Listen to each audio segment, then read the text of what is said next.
जी बेटा, एल्युमिनियम एक बहुत ही हमारे पास अल्लाह ताला ने हम कह लें ज़बरदस्त किस्म की मेटल है। हर मेटल का यानी अल्लाह ताला ने हम कह सकते हैं कि कोई चीज़ बेटा जैसे बेफ़ायदा नहीं बनाई, तो हर चीज़ के एक अनोखे और स्पेसिफ़िक किस्म के यूजेस होते हैं। ठीक है, एल्युमिनियम की भी हमारे पास एक ऐसी ही मेटल है। एल्युमिनियम बेटा नेचर में फ्री नहीं पाई जाती, फ़ौरन से कम्बिनेशन में पाई जाती है ऑक्सीजन के साथ। ठीक है, ऑक्सीजन के साथ इसका रिएक्शन बहुत तेज़ होता है, बहुत जल्दी हो जाता है। क्यों ऑक्सीजन के साथ ये फ़ौरन कंबाइन कर लेती है? बिकॉज एल्युमिनियम का रिएक्शन जो ऑक्सीजन के साथ होता है, तो वो रिएक्शन क्या होता है, बहुत ही एक्सोथर्मिक होता है, हाईली एक्सोथर्मिक होता है, हीट इवॉल्व होती है। इसीलिए ये रिएक्शन फ़ौरन से हो जाता है, स्पॉन्टेनियस रिएक्शन होता है, फटाफट हो जाता है, क्योंकि इसकी स्ट्रॉन्ग एफिनिटी है ऑक्सीजन के साथ। स्टेबल है रिएक्शन, इसलिए फ़ौरन से जो एक्सोथर्मिक रिएक्शन है वो फ़ौरन से हो जाते हैं।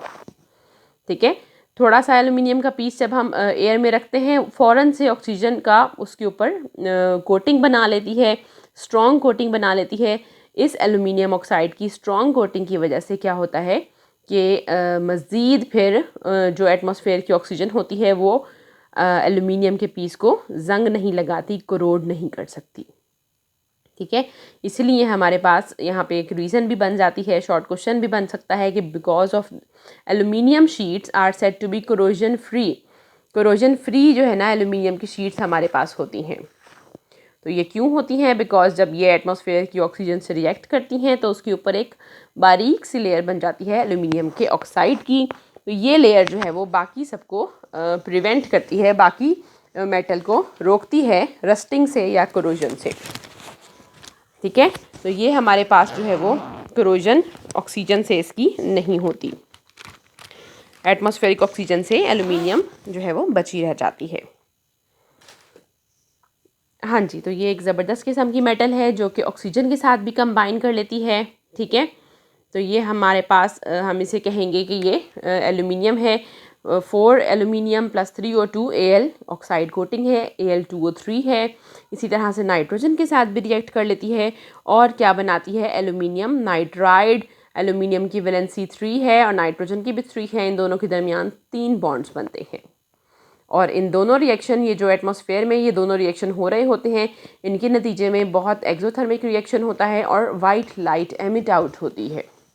और ये लाइट बेटा फ्लैश फोटोग्राफी में यूज़ होती है, फ्लैश के काम आती है। ठीक है, तो इस रिएक्शन, ये जो एल्युमिनियम ऑक्सीजन और नाइट्रोजन के साथ रिएक्शन करते हैं, तो इसलिए जो है वो फ़ौरन से ऑक्सीजन को पकड़ लेती है, फ़ौरन से नाइट्रोजन को निकाल लेती है। इसलिए ये ऑक्सीजन एल्युमिनियम जो है हमारे पास एयर बबल्स कहीं से हमने रिमूव करने हों, जो कि इम्प्योरिटी के तौर पे आ जाते हैं मोल्टन मेटल्स में। मेटल्स को जब हम प्योरीफाई कर रहे होते हैं तो उसमें से एयर बबल्स निकालने के लिए थोड़ी सी अमाउंट एल्युमिनियम की डाली जाती है, जो ऑक्सीजन के साथ फ़ौरन से बाइंड कर लेती है और उसे बाहर निकाल लेती है।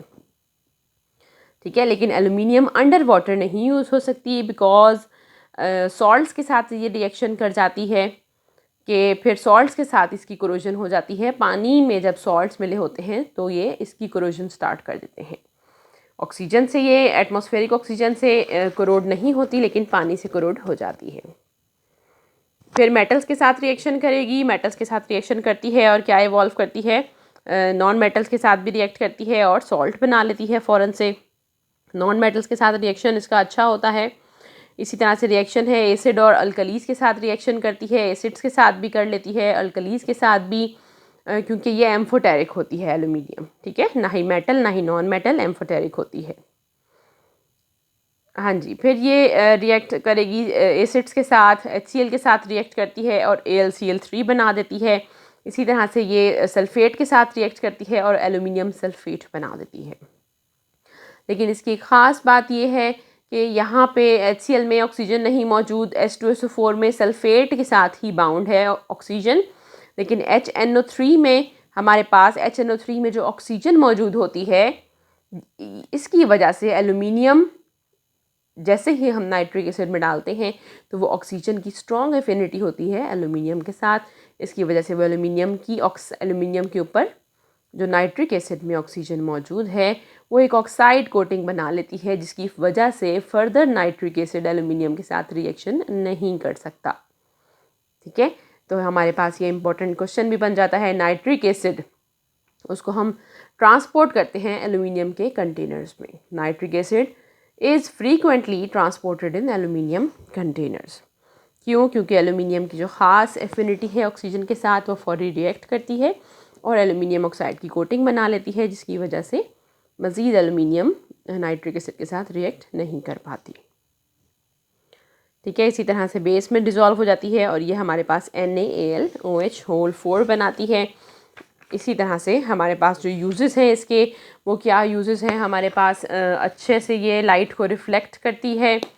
ठीक है, और यूज़ करती है, ट्रांसपोर्टेशन में इसका यूज़ होता है।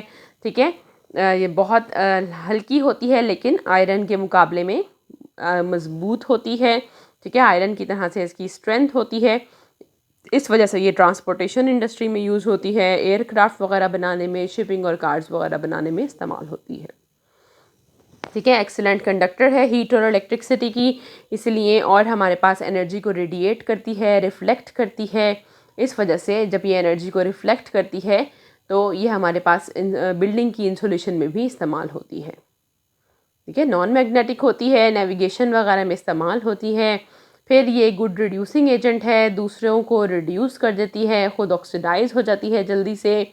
नॉन टॉक्सिक होती है, इसलिए हमारे पास ये फूड इंडस्ट्री में भी यूज़ होती है और पैकेजिंग में भी यूज़ होती है। एलुमिनियम की जो है हमारे पास फॉइल्स होती हैं वो इतना रिएक्शन नहीं करती हैं, इसलिए वो खाने पकाने वगैरह में इस्तेमाल होती हैं। कुकिंग यूटेंसिल्स हैं, विंडो के फ्रेम्स बनते हैं, विंडो पैनल्स बनते हैं, फॉइल के तौर पे बारीक सी इसकी लेयर होती है। ठीक है, और स्टोरेज के लिए दूध स्टोरेज के टैंक्स हैं हमारे पास, मिल्क स्टोरेज के, उसके लिए इस्तेमाल होती है बिकॉज़ हीट को एब्जॉर्ब नहीं करती है, अच्छे से रिफ्लेक्ट करती है बहुत ज़्यादा, इसलिए ये हीट को रिफ्लेक्ट करने की बिना पर हमारे पास ये स्टोरेज के लिए काम आते हैं। कहीं पेट्रोल स्टोरेज है या मिल्क स्टोरेज है, ट्रांसफ़र करना है, ट्रांसपोर्टेशन है, उसमें कंटेनर्स में काम आती है।